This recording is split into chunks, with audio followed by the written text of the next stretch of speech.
Contoh suatu kisah, Allah memuliakan orang yang menjaga ibadah dari riya. Suatu malam, Sultan Murad Oglu Ahmed, Sultan Murad keempat, Khalifah Turki Utsmani periode 1623 sampai 1640 Masehi tak bisa tidur. Hatinya dipenuhi kegelisahan. Ia pun memanggil kepala keamanan istana dan mengajaknya keluar menyusuri kota. Sultan Murad memang dikenal sebagai pemimpin yang suka belusukan di malam hari. Agar tak dikenali rakyatnya, Sultan Murad menjalani pemantauannya dengan cara menyamar. Ketika malam itu Sultan Murad dan pengawalnya tiba di lorong sempit. Dia melihat seorang laki-laki tergeletak di tanah, seperti sedang tidur. Namun ketika dibangunkan, dia tak merespons. Setelah dicek kondisinya ternyata diketahui laki-laki itu sudah meninggal dunia. Sultan pun mengetahui bahwa jasad pria itu sudah lama berada di lorong tersebut. Nahas tidak ada seorang pun yang memperdulikannya. Orang-orang berlalu lalang seperti tidak ada apa-apa, meskipun mereka tahu ada mayat yang terabaikan di tempat itu. Ketika Sultan bertanya kepada masyarakat di sana, mereka pun tampak acuh tak acuh. Sebab jasad pria itu dikenal sebagai seorang pemabuk dan pezina di kalangan masyarakat setempat. Biarkan saja begitu. Dia seorang pemabuk dan pezina, kata salah satu warga yang tidak tahu kalau yang diajak bicara adalah Sultan Murad keempat. Bukankah ia termasuk umat Muhammad Shallallahu Alaihi Wasallam? Sekarang ayo bantu saya mengangkat jenazahnya. Kita bawa ke rumahnya, pinta Sultan Murad keempat. Sesampainya di kediaman pria tersebut, orang-orang langsung pergi. Namun, Sultan Murad keempat dan pengawalnya tetap tinggal dan hendak menyelesaikan pengurusan jenazah. Melihat suaminya pulang sudah tak bernyawa, sang istri pun menangis. Dalam tangisannya ia bersaksi bahwa lelaki yang selama ini menjadi imamnya adalah orang soleh.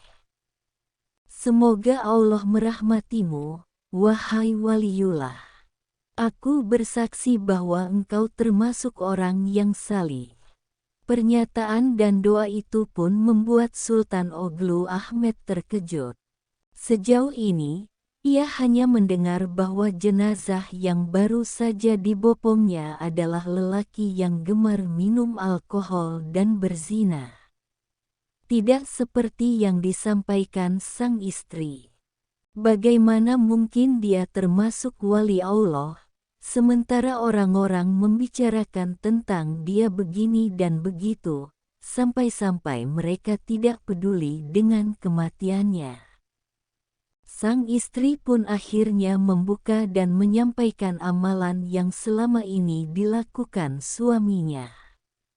Bahwa suaminya setiap malam memang gemar membeli minuman keras, tapi tidak untuk dikonsumsi. Setiap malam suamiku keluar rumah pergi ke toko-toko minuman keras, dia membeli minuman keras dari para penjual sejauh yang ia mampu. Kemudian minuman-minuman itu dibawa ke rumah lalu ditumpahkannya ke toilet, tak ada yang diminumnya. Suamiku berkata, saya telah meringankan dosa kaum muslimin. Adapun mengenai tuduhan pezina, sang istri menjelaskan bahwa suaminya selalu pergi menemui para pelacur, memberi uang kepada mereka dan menyuruhnya menutup pintu sampai pagi. Kemudian ia pulang ke rumah, dan berkata kepadaku, Alhamdulillah, malam ini aku telah meringankan dosa para pelacur itu dan pemuda-pemuda Islam. Sebagai seorang istri, ia mengaku sempat merasa khawatir atas pandangan masyarakat terhadap suaminya. Suatu kali, ia pernah mengingatkan suaminya bahwa jika sang suami wafat, tidak akan ada kaum muslim yang mengurusi jenazahnya karena dianggap suka mabuk dan berzina. Ia pun hanya tertawa dan berkata, "Jangan takut, bila aku mati, aku akan disolati oleh sultannya kaum muslimin, para ulama dan para wali." Mendengar penjelasan itu, air mata Sultan Murad pun jatuh tak terbendung. Benar, demi Allah, akulah Sultan Murad keempat, dan besok pagi insya Allah kita akan memandikannya, menyalatkannya dan menguburkannya. Esok harinya, prosesi penyelenggaraan pemakaman jenazah laki-laki itu dihadiri oleh Sultan, para ulama, para waliullah dan seluruh masyarakat. Subhanallah. Wallahualam bisawab. Semoga bermanfaat. Terima kasih.